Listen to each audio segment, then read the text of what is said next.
অবশেষে সকল জল্পনা কল্পনার অবসান ঘটিয়ে ভারতের প্রধানমন্ত্রী নরেন্দ্র মোদী এবং বাংলাদেশের প্রধান উপদেষ্টা ডক্টর মোহাম্মদ ইউনূসের যে বৈঠক সেটা অনুষ্ঠিত হয়ে গেল। থাইল্যান্ডের ব্যাংককে এই বৈঠকটি অনুষ্ঠিত হয়েছে। এখন বিশেষজ্ঞরা আসলে যে বিষয়টা বলছেন যে ভারত মানে কেন হঠাৎ করে এই রাজি হলো এই বৈঠকের জন্য। তারা কিছুদিন আগে পর্যন্ত এই নরেন্দ্র মোদী এবং যে প্রধান উপদেষ্টা ডক্টর মোহাম্মদ ইউনূসের বৈঠকে তেমন কোনো সাড়া দেননি, বারবার চিঠি পাঠিয়েও খুব একটা সাড়া পাওয়া যায়নি। হঠাৎ করে তারা রাজি হয়ে গেলেন, সেটা কি অনেকটা আসলে মানে বাধ্য হয়েই করলেন কিনা এই বিষয়টি একটা প্রশ্ন উঠেছে। যেখানে দেখা গেছে যে বাংলাদেশের প্রধান উপদেষ্টা চীন সফর করে এসেছেন এবং চীনে তিনি ভালো সম্মান পেয়েছেন।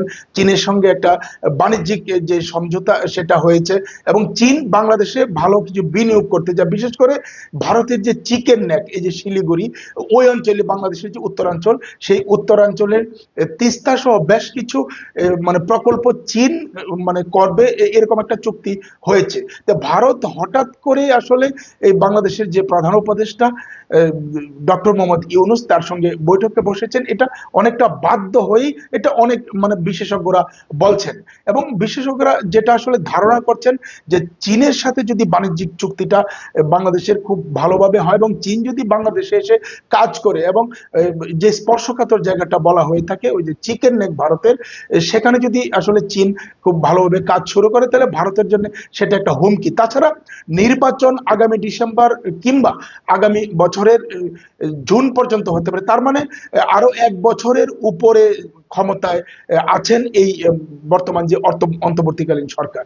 এবং এই অন্তর্বর্তীকালীন সরকারের সঙ্গে মানে তারা বসতে বাধ্য হয়েছে এই জন্য যে আরো অনেকটা মেয়াদ এই সরকার ক্ষমতায় থাকছেন সেটা অনেকটা নিশ্চিত হওয়া গেছে। তাছাড়া চীনের সঙ্গে ঘনিষ্ঠতায় ভারত অনেকটা মানে ভয় পেয়ে গেছেন বা তারা মানে ভাবনা চিন্তার বিষয় হয়ে উঠেছে এই চীন বাংলাদেশের যে সম্পর্কটা, সেটা এই জন্য হয়তো বসেছেন। যাই হোক, সবশেষে ডক্টর মোহাম্মদ ইউনূস এবং ভারতের প্রধানমন্ত্রী নরেন্দ্র মোদীর যে বৈঠকটা হলো সেটা আশা করি বাংলাদেশের জন্য একটা সুফল বয়ে আনবে, সেই অপেক্ষায় আমরা।